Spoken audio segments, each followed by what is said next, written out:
The first blast should have vaporized Captain Tom Reed. Instead, it merely singed his uniform and left him with a mild headache. The alien commander, a towering figure with iridescent scales, stared in disbelief, its four eyes blinking rapidly in what humans had learned was their expression of shock. "Impossible," the alien commander hissed, mandibles clicking. "Fire again." Another blast hit Reed squarely in the chest. Again, he remained standing, though the force knocked him back a step. The aliens, the Vex as they called themselves, had conquered 37 star systems with their devastating energy weapons. Yet here stood a simple human, refusing to die. Reed smiled grimly. "My turn." 3 weeks earlier, humanity had made its first contact with the Vex Imperium. The meeting occurred at Outpost Delta, Earth's furthest military installation in the Kuiper Belt. The aliens arrived without warning, their massive warship dwarfing humanity's largest vessels. Admiral Lisa Jones led the reception committee, extending peaceful greetings. The Vex responded with a demonstration of power, obliterating an unmanned satellite with a weapon that bent light itself. Their message was clear: surrender or face extinction.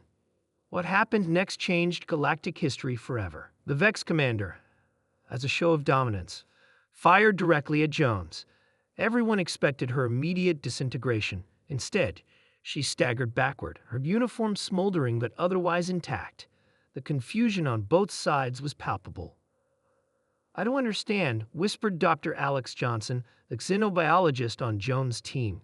"That weapon just destroyed reinforced titanium like it was paper." The Vex fired again and again. Each time, Jones remained standing, though clearly in pain.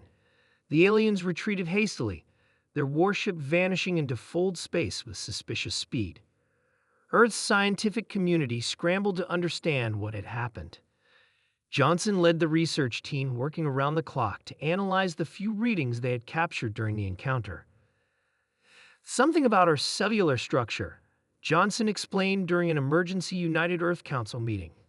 "The Vex weapons manipulate a particular quantum field that affects most matter in the universe. But human cells, and apparently only human cells, have a unique arrangement that creates a dampening effect." The council chambers erupted in debate. Some saw this as humanity's salvation, others as a target on their back. They were still arguing when the Vex returned, this time with an armada. The Battle of Seoul, as it came to be known, should have been humanity's last stand. Outgunned and outmatched in every conventional metric, Earth's meager fleet faced an enemy that had conquered species far more advanced. But the Vex couldn't kill humans effectively, and humanity quickly learned to exploit this advantage. Captain Reed was among the first to volunteer for the most dangerous missions. As the battle raged around Jupiter's orbit, he led a small team to infiltrate the Vex flagship. Their objective: capture Vex weapon technology and, if possible, their commander. Remember, Reed told his team as they prepared to breach the alien vessel, "We're resistant, not immune. Enough hits will still kill you." His team of 6 moved through the alien corridors, encountering resistance that would have obliterated any other species instantly.